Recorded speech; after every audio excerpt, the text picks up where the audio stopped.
When Sarah first told me she was engaged to Brandon Caldwell, I felt a mixture of pride, joy, and a little knot of anxiety twist deep in my gut. She was my little girl, bright, determined, full of heart, and here she was, stepping into a world so different from the one I'd known. For nearly 30 years, I'd worked my fingers to the bone running Marsh Landscaping, a small family business I'd started with my own father's old tools and a whole lot of grit. We didn't have much money, but we had something I cherished more, a solid reputation in our community for honest work and good character. But the Caldwells, they were from a different universe. Old money, private schools, luxury cars, and vacations to places I could only dream of. They lived in mansions, dined on silver platters, and moved in circles where my kind of hard-earned sweat wasn't just invisible, it was unwelcome. I remember the last few weeks before the wedding, like a slow, tense march. Invitations arrived on heavy cardstock, embossed with gold lettering. The dress fittings, the tastings, the endless meetings Sarah had with her planner, and the Caldwell's social coordinator. I tried to keep up, but often felt like I was playing a part in a play I hadn't auditioned for. Each interaction with Brandon's family was like walking on thin ice. Polite smiles that didn't reach their eyes, compliments that felt more like veiled judgments, and subtle hints that reminded me just how different I was. The morning of the wedding, I woke early, nerves knotting my stomach in a way I hadn't felt since Sarah was a child's age, and I first put her on the school bus. I stood in front of the mirror, adjusting my tie, smoothing the creases in my suit jacket. It was the best suit I owned, tailored last year for a charity dinner, and I had polished my shoes to a mirror shine. I wanted to look the part of the proud father, even if I knew some eyes would see only the man who came from the wrong side of the tracks. Driving up the winding driveway to the Caldwell estate, I took in the sprawling mansion that seemed more like a palace. Its marble steps gleamed under the morning sun, and the gardens were landscaped with the kind of precision and luxury that only the truly wealthy could afford. The valet opened the door for me, and I stepped onto the marble floor of the grand foyer, my footsteps echoing softly beneath the towering crystal chandeliers. The reception hall was breathtaking, a sea of white roses, towering floral arrangements, and tables draped in the finest linens. Waiters moved swiftly among the guests, offering champagne flutes that sparkled under the soft lighting. It was the kind of place I'd seen only on television or in magazines. But amid all this beauty, there was an undercurrent of coldness, like a draft you feel but can't see. As I made my way through the crowd, I caught glimpses of whispered conversations stopping mid-sentence when I approached, glances that darted away, and the subtle stiffening of shoulders. The Caldwells were gathered near the bar, their postures impeccable, faces perfectly composed as they exchanged glances that made it clear I was not truly welcome. Then came the moment I'll never forget. Mr. Caldwell himself, a tall, imposing man with steely gray hair and an expression carved from stone, cut through the crowd and approached me. There was a formal stiffness in his step, and his eyes bore into mine with the unmistakable chill of someone who sees you as a problem to be managed. Without a word of greeting or warmth, he pulled a plain white envelope from his jacket pocket and extended it toward me. My fingers closed around it, confused by the gesture. Then I heard the words that sliced through the hum of conversation and the clinking of glasses. "Don't show up, and don't you dare spoil the wedding with your poverty." $80. That was all they deemed fit to give me. A sum so small it was almost an insult, meant to hush me, to buy my silence and keep me out of sight. I looked around the room, feeling the weight of countless eyes, some curious, some mocking, some coldly indifferent. I could see the faint smirks of a few guests who clearly thought I was a joke, a relic from a less refined world. My hands trembled slightly as I folded the envelope and slipped it into my jacket pocket. The chill in the air was nothing compared to the fire now burning in my chest. In that moment, I wasn't just a man being handed a few bills. I was a father, a provider, a man who had built his life and raised his daughter with sweat, sacrifice, and unwavering love. I wasn't going to let some cheap cash and a few cruel words erase all of that. I met Mr. Caldwell's gaze with as much calm and quiet strength as I could muster. "Understood," I said softly, but with a firmness that surprised even me. "I'll stay where I belong." It was a loaded phrase, simple, yet heavy with pride and unspoken defiance. I was saying, without saying, that I knew my place in their world wasn't among the polished silverware and sparkling chandeliers, but I also knew my place was beside my daughter, no matter what. For the rest of the evening, I moved through the reception like a shadow, close enough to hear Sarah's laughter and see her smile, but distant enough to avoid the prying eyes and whispered judgments of the Caldwells and their guests. I watched as they toasted with crystal flutes and danced under the glow of chandeliers, their world gleaming and flawless, but hollow. I thought about all the times I missed birthdays and holidays, because I was out working, laying the groundwork for a better future for Sarah. I thought about the values I tried to pass on to her, the importance of integrity, of kindness, and of standing tall even when the world tries to knock you down. That night, as the music swelled and the guests celebrated, I made a silent vow. No matter how cold the welcome, no matter how deep the divide, I would always be there for Sarah. I would carry my pride quietly, without bitterness, knowing that true worth isn't measured by money or social standing. And as I looked at my daughter, radiant and full of hope, I knew that in my heart, I belonged exactly where I was supposed to be.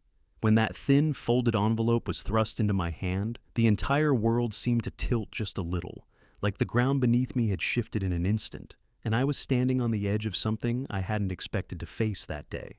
The grand wedding hall, filled with crystal chandeliers casting sparkling light across the marble floors, suddenly felt colder than the December wind outside. The smell of fresh flowers, the gentle hum of classical strings from the quartet in the corner, the soft murmur of perfectly dressed guests, all faded into the background as I looked down at the envelope in my palm. $80. $80 to a man who'd spent the last 20 years working his hands raw to build a small landscaping business from nothing, to give his daughter a chance at a better life. $80. More like a slap disguised as charity. And it wasn't just the amount. It was the message packed inside. You don't belong here. You're beneath us. We want you out of our picture. Mr. Caldwell stood next to me, the bride's father, and the man who had, with icy precision, delivered those cruel words a few moments earlier. Don't show up, and don't you dare spoil the wedding with your poverty, he'd said, voice cold and clipped like a business deal gone sour. He was polished to a fault. Expensive suit, silver cufflinks, that calculated smile that never quite reached his eyes. His wife hovered nearby, looking every bit the part of the high society matron, her pearl necklace glinting under the chandelier lights as she whispered something to a cousin. Around me, the wedding guests kept their polite smiles, but watched me like a curious crowd watching a spectacle unfold. I felt their eyes like little pricks of judgment, silent accusations, whispered assumptions about the man who dared show up with work-worn hands and a modest suit, when everyone else gleamed with designer labels. I looked down at the envelope again. My fingers instinctively tightened around it for a moment before I forced myself to breathe deep.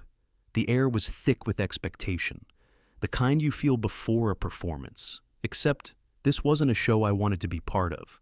In that moment, I thought about Sarah, my daughter, the bright, kind-hearted girl who had grown up watching me put in long days and longer nights to build something stable, something honest. She was radiant tonight, glowing in her wedding dress, the very picture of happiness and hope. And despite everything, she had never once let me feel less than her dad. I squared my shoulders and looked Mr. Caldwell in the eyes. Not with anger, not with shame, but with a quiet, unyielding dignity that had been forged through years of struggle and sacrifice. Thank you, but no, I said firmly, voice calm but steady.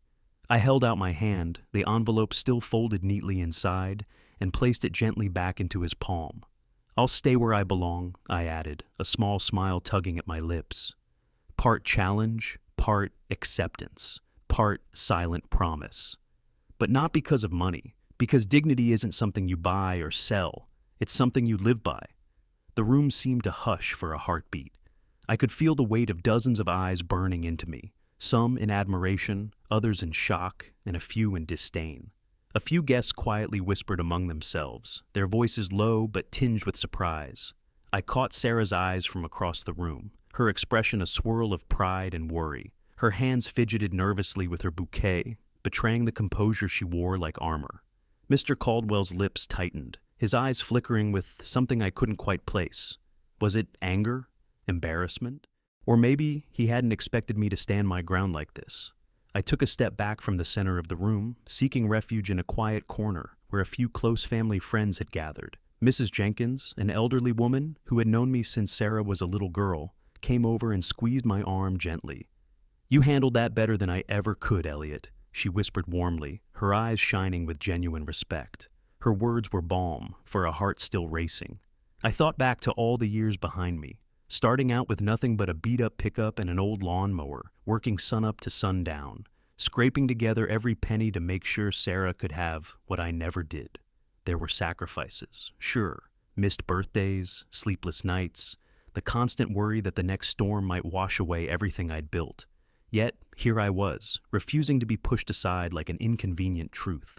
I watched the guests around me now, a mix of polished smiles and whispered speculations. Some looked at me with newfound respect, others still regarded me with thinly veiled disdain.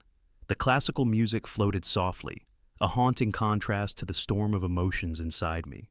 For a moment, I let myself remember the day Sarah and I went dress shopping, the light in her eyes when she found the gown she loved, the way she had held my hand and whispered how proud she was of everything we'd overcome.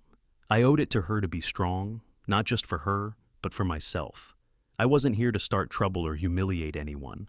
I was here as a father, proud and unashamed. I was here because love and family meant more than wealth or status. So I smiled softly, bowed my head slightly in quiet defiance, and stepped aside, ready to witness the day unfold on my own terms. The whispers continued, but they no longer held power over me. Because dignity, I reminded myself, is never bought or sold. After I handed back that crumpled envelope, the one with the $80 inside and a silent slap wrapped in a bitter warning, I thought maybe, just maybe, I could step away from the glaring spotlight of humiliation and find a quiet corner to gather my thoughts. But weddings are funny things. They're supposed to be celebrations of love and new beginnings. But sometimes, especially when money and family pride are involved, they turn into battlegrounds masked by champagne bubbles and delicate floral arrangements. I was wandering near the edge of the reception hall, nursing a glass of water, trying to swallow the knot in my throat and keep my head held high for Sarah's sake.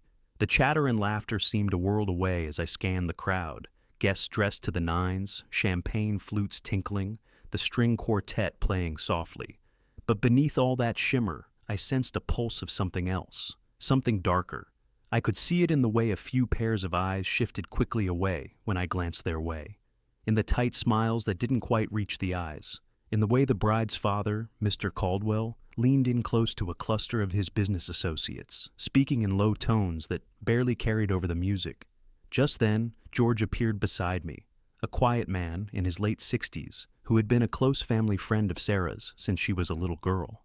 I trusted him like family. His presence was a small island of comfort in this sea of cold glances. He leaned in close and spoke with a cautious urgency. "Elliot," he whispered, glancing nervously over his shoulder. "You need to hear this. It's about the Caldwells, about why they're treating you like you don't belong here." I frowned, my curiosity instantly piqued. "What do you mean?" George's eyes flicked left and right, as if the walls themselves might be listening. They've always had their eyes on keeping the family image pristine, perfectly polished. But there's a shadow behind the polish. A lot of money moves around in ways no one talks about, things that don't look so clean when you pull back the curtain. My heart sank. "You're talking about money laundering, embezzlement, or something else?" "Maybe not quite that dramatic," George said with a weary shake of his head, "but enough to make them paranoid. They've got investments tied up in offshore accounts, shell companies, tax shelters, you name it. And all of it tightly controlled by Mr. Caldwell and a few trusted associates. They don't want Sarah knowing the real story." "Not yet." I felt the weight of his words settle over me like a cold fog. "Why does that matter to me? What do they think I'll do?" George gave a grim smile. "You're a threat, Elliot. Not because you're some big-time investor or a fancy businessman, but because you're honest. You run a small shop, sure, but you built it yourself, day by day. You're the kind of man who asks questions, who values truth over appearances, and that scares them. They think your presence will unravel everything they've worked so hard to hide." The room around me blurred for a moment as I processed what he was saying. I'd suspected tension, sure, felt it in the clipped greetings, the stiff nods, But this was something far deeper, a calculated effort to keep me at arm's length, not just out of snobbery, but out of fear. "Sarah's in the dark, then?" I asked softly. "She doesn't know what's going on." George shook his head. "She's seen parts of it, little things that don't add up. But she trusts her father, trusts the family. She doesn't want to believe anything could be wrong, and frankly, they've done a good job keeping her shielded." I looked out at the crowd again, spotting Sarah laughing with her bridesmaids, radiant and glowing. How could they keep this from her? How could anyone put a price on honesty and love, only to hide behind a facade of wealth and secrets? George's voice pulled me back. "They want to control the narrative, the perfect wedding, the perfect family image. You don't fit into that picture, Elliot, not with your background, your values. So they try to silence you with money, like that envelope you refused. It's meant to buy your silence, your absence. They want you to stay where you belong." A bitter laugh escaped me. "They want me to be invisible, to pretend I'm not here at all." "That's exactly it." George's tone was low but firm. "But you have a choice. You can walk away, or you can stand your ground. Just be prepared. They won't just turn a blind eye if you push too hard." I felt a surge of determination swell inside me. My daughter deserved better than to have her special day tainted by lies and power plays. I owed it to her to be there, not just as a guest, but as a protector of truth. Before we parted, George placed a steady hand on my shoulder. "Keep your eyes open, Elliot. Watch for what's said behind closed doors. The bigger the smile, the sharper the knife. And remember, you're not alone in this." As I rejoined the crowd, I couldn't shake the weight of George's words. In the midst of crystal chandeliers and designer gowns, beneath the sparkling laughter and champagne toasts, I now saw the wedding for what it truly was, a stage set for secrets, power struggles, and hidden fears. And I was right in the middle of it. The wedding day had already been a wild ride, from the cold shoulder I'd gotten first thing that afternoon to the subtle but unmistakable tension hanging over the guests like a dark cloud. I kept telling myself to focus on Sarah, my daughter, radiant and glowing, finally starting her new life. But my mind wouldn't quiet. I kept replaying the moment when those words hit me. "Don't show up, and don't you dare spoil the wedding with your poverty." It was an insult wrapped in charity, and it stung more than I cared to admit. By the time the sun started to set, painting the sky in shades of soft pink and gold, the atmosphere at the estate seemed to loosen up a bit. Guests were laughing, drinking champagne, and letting their guard down after hours of formality. Somewhere close by, a jazz quartet played a lively tune, the saxophone weaving a sweet melody that was almost soothing. I was standing near the garden terrace, a little apart from the main crowd, nursing a glass of water and letting the cool evening air settle my nerves. The sprawling estate behind me was buzzing, waiters moving with trays of hors d'oeuvres, guests chatting in clusters, the low murmur of voices creating a background hum that felt like a fragile thread holding everything together. Just then, the wedding host, a sharply dressed man named Carl, who'd been orchestrating the event with smooth precision, stepped up onto a small raised platform near the dance floor. He cleared his throat and tapped the microphone, drawing everyone's attention like a conductor raising his baton. "Ladies and gentlemen," he said, his voice polished and crisp, "may I have your attention, please?" The room went suddenly quiet. Conversation stalled. Even the band paused mid-phrase. Carl smiled, a little too knowingly, and continued. "The main part of today's celebration is about to move to a very special location, the bride's father's super yacht, which is docked just a short distance from here." A collective gasp rippled through the guests, followed by a wave of surprised murmurs. People looked at one another, eyebrows raised, some chuckling in disbelief. The idea of a super yacht at a wedding? That was next-level extravagance, even for the Caldwells. I felt a strange mix of emotions watching the crowd. Some guests' faces lit up with excitement, the sort of thrill you get when something unexpectedly glamorous is thrown into the mix. Others exchanged knowing glances, as if this display of wealth was a reminder of the invisible walls dividing them from those of us less fortunate. And then there were my in-laws. Mr. Caldwell's face, which had worn that usual polished smile all day, suddenly seemed tight and forced. His eyes darted nervously, scanning the crowd as if searching for an escape route or a hidden threat. Mrs. Caldwell's lips pressed into a thin, tight line, Her posture stiffened, and she shifted uncomfortably as if the very mention of the yacht brought a weight she wasn't prepared to bear. I caught sight of their closest friends and family, people who had spent the entire day cozying up to me and Sarah, suddenly pulling back, their animated conversations tapering off into uneasy silence. The show of wealth, meant to impress and intimidate, seemed to have the opposite effect on them. The host continued, describing the yacht's luxuries in detail, the marble decks gleaming under the afternoon sun, the state-of-the-art entertainment systems, the lavish lounges with panoramic ocean views. It was a spectacle meant to dazzle, to make a statement that would silence any whispers about poor in-laws or small-town roots. But beneath all the glitter, I sensed something fragile, almost desperate in their display. As the guests began gathering their belongings, chatting excitedly about the next leg of the celebration, I felt a tap on my shoulder. It was George, my old friend and a longtime family acquaintance, his expression grim. "Elliot," he whispered, eyes scanning around as if the walls had ears. "This yacht isn't just for show. It's tangled up in some serious trouble. Financial stuff that's been going on under the surface for years. The Caldwells are nervous, and rightly so." I frowned, trying to take it all in. The party was moving forward, the guests already filing out toward the waiting cars, their chatter bubbling up with excitement and curiosity. But now, I knew this wasn't just a lavish party venue. It was a symbol, a facade hiding much darker secrets. As I climbed into the back of one of the sleek black SUVs, the engine humming softly beneath me, I glanced at Sarah. Her smile was radiant, but behind her eyes, I saw a flicker of fatigue, maybe confusion.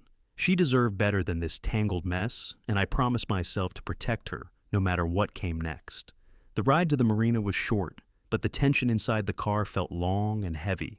Guests whispered about yachts, luxury, and the seemingly endless wealth of the bride's family. But my mind raced with George's warning and the uneasy looks I'd seen on the Caldwells' faces. The marina came into view, sleek yachts docked side by side, gleaming in the fading light, luxury and excess dripping from every polished surface. I stepped out, feeling the sea breeze mixed with the scent of fresh paint and salt water. The party was about to hit its peak, but deep inside, I braced myself. The real story behind this wedding wasn't the glitter and glamour. It was something darker, something that would soon shake this family to its core, and I knew I'd be standing right there when it happened. As we stepped onto the dock, the fading sunlight cast long shadows over the polished wood planks, and the super yacht sat gleaming, almost like a fortress of wealth and power. The guests were buzzing with excitement, cameras flashing, laughter bouncing off the sleek hull. It was supposed to be the highlight of the wedding weekend, the ultimate display of opulence. But something felt off. I could see it before anyone else. The moment the Caldwells saw the yacht up close, their carefully curated masks began to crack. Mr. Caldwell's usual confident stride faltered. He hesitated, his eyes flickering toward the captain's cabin, then darting away like he'd seen a ghost. Mrs. Caldwell's perfectly styled hair seemed to bristle in the cool evening breeze, her usually calm demeanor dissolving into a tight-lipped worry. Even the youngest of their circle, who'd been so eager to bask in the spotlight, looked suddenly pale, their bravado draining away in the salty air. It wasn't just nerves, it was fear. I watched as the first whispers began among the crew and the few people already aboard. There was talk of auditors arriving tomorrow, of financial freezes, and legal notices that threatened to seize the vessel. This wasn't just a fancy party boat. It was a financial liability, a potential prison in waiting. And here they were, parading it like a trophy. The guests, oblivious to the unfolding drama, posed for pictures on the deck, sipped champagne, and toasted the bride and groom. But behind me, the Caldwells huddled close, their faces drawn and pale, exchanging hurried, hushed words. You could see the panic growing like wildfire under their composed exteriors. I stood there, calm as ever, watching the facade crumble. After the day I'd endured, the insults, the dismissal, the condescending cash, it was a quiet kind of victory to witness them unravel. I didn't gloat, I simply held my head high, proud that I'd maintained my dignity in the face of their contempt. Sarah caught my eye and gave me a small, grateful smile. She knew, she'd seen the tension, the cracks beneath the surface. And I knew that no amount of money or yachts could ever replace the respect and love I had for my family. In that moment, The wedding wasn't just about celebrating a marriage, it was a reckoning, a subtle, powerful reminder that true worth isn't measured by wealth or appearances, but by integrity, strength, and heart. The atmosphere shifted dramatically that evening, like a slow storm rolling in on the horizon. As the sun dipped below the waterline, casting a golden glow over the yacht's sleek decks, the mood among the guests was light, even festive. But beneath the surface, things were unraveling fast, and I could feel the tension tightening like a noose around the Caldwells. Just as the party was in full swing, the captain's voice crackled through the yacht's intercom, interrupting the music and chatter. A small group of men in dark suits appeared at the gangway, official-looking and serious. They were representatives from the federal authorities, auditors and investigators who had arrived unexpectedly, armed with subpoenas and warrants. The room fell silent. My in-laws' faces, already pale from earlier unease, drained of color completely. I saw Mr. Caldwell stiffen, his jaw tightening as he realized the facade he'd been so eager to display was about to collapse in front of everyone. Mrs. Caldwell clutched her pearls nervously, her eyes darting around as if searching for a way out. The guests, initially confused, quickly picked up on the shift in energy, whispers spreading like wildfire. The lead investigator stepped forward, addressing the crowd with a calm, firm voice. "Ladies and gentlemen, this vessel is currently under investigation for significant financial irregularities. We have reason to believe it's involved in fraudulent activity, including money laundering and misappropriation of corporate funds." The words hit the room like a thunderclap. All eyes turned to the Caldwells, their perfect image shattered. The party that was meant to be a dazzling display of wealth turned into a public spectacle of shame. I stood apart from the chaos, my expression composed, but inside, I felt a quiet satisfaction. After months of being dismissed, humiliated, and told I didn't belong, here I was, witnessing the truth come to light without me saying a single word. Sarah squeezed my hand gently, a mixture of relief and pride in her eyes. This was our moment, not because of the yacht or the money, but because integrity had won over arrogance and deceit. In the following days, the story made headlines. The Caldwells faced serious legal consequences, their reputation in tatters, and I was offered a place at the family table that went beyond money or status, a place founded on respect and honesty. I didn't need their $80, their yachts, or their empty invitations. What mattered was that I stayed true to myself, and in doing so, I earned something far greater, the quiet victory of dignity restored and a family united on real terms.